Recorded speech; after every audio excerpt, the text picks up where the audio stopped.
Jachung mar ODM Boyd Were nolandi kaka jaloch e yiero mar kom od bura ma Kasipul e kaunti ma Homa Bay. Boyd oyudo kwan ombulu 16,819 kilwe kod jachung manachung kar kende Philip Aruko mane ombulu 8,796. Ongondo Boyd Were 16,000. Bang bedo kod campaign mayete Twitter, jogombule kachupe ma Kasipul e kaunti ma Homa Bay giko to koro ne obedo jothek ne jochung apar mayande ne wuok oko mar laro komni yiero mano ba kod dulno ma ochung ne yiero kaachiel kod kiew e pacho kae IEBC. Jachung mar ODM Boyd Were ne olandi kaka jaloch yiero ni kod ombulu maromo 16,819 kae luwe thuolo mar ariyo kod Philip Aruko mane ochung maonge duond bura moramora kod ombulu maromo 8,796 ka thuolo mar adek ne okaw kod jachung mar MDG Collins Omondi madombulu maromo 4,796. MP elect is Honorable.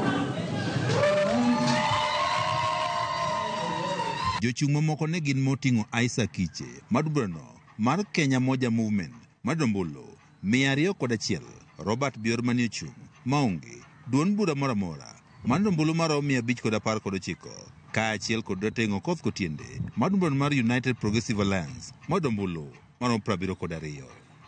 Jesse Okelo madumbulu mar Democratic National Alliance nodombulu maromo 55 Kalinda Oko mane ochung maonge duond bura moramora nodombulu maromo 26.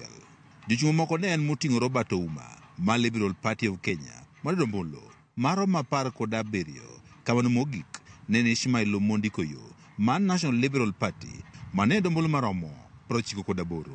Jaloch e yiero ni mar Kasipul kod otiko mar ODM Boyd Were mane wuoyo bang' koselande kaka jaloch kod IEBC ne osingo tiyo ne jodak ma Kasipul e yo makare. I want to thank the people of Kasipul for believing in me and entrusting me with the responsibility to lead them. I also want to thank our party, our great party, ODM party.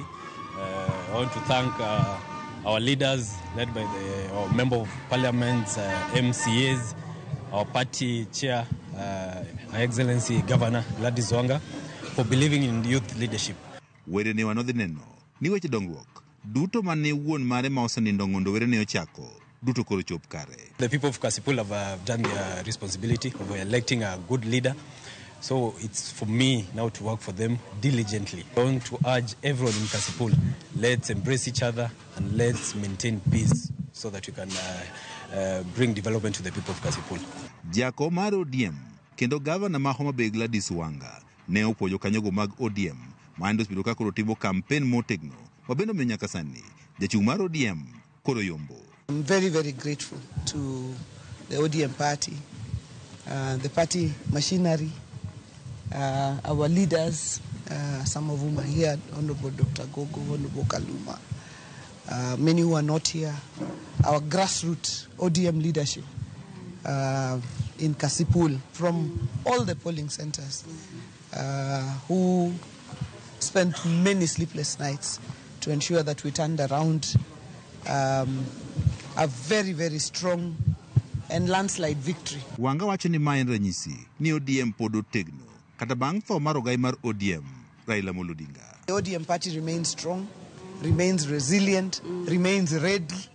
And for those who wrote off ODM because of the passing of Baba, I think they have now seen for themselves. This is also a very big honor to our departed party leader. Moko mriwruoge mane ng'iyo kaka ne itimo yiero ni e kachumbel ma Kasipul wani yiero ni otim maber kata kamano ok gimor kod kuku mane onenore e moko gwenge ma Kasipul. We have shared our views as observers. We can say that this election has been fair and accountable within this constituency.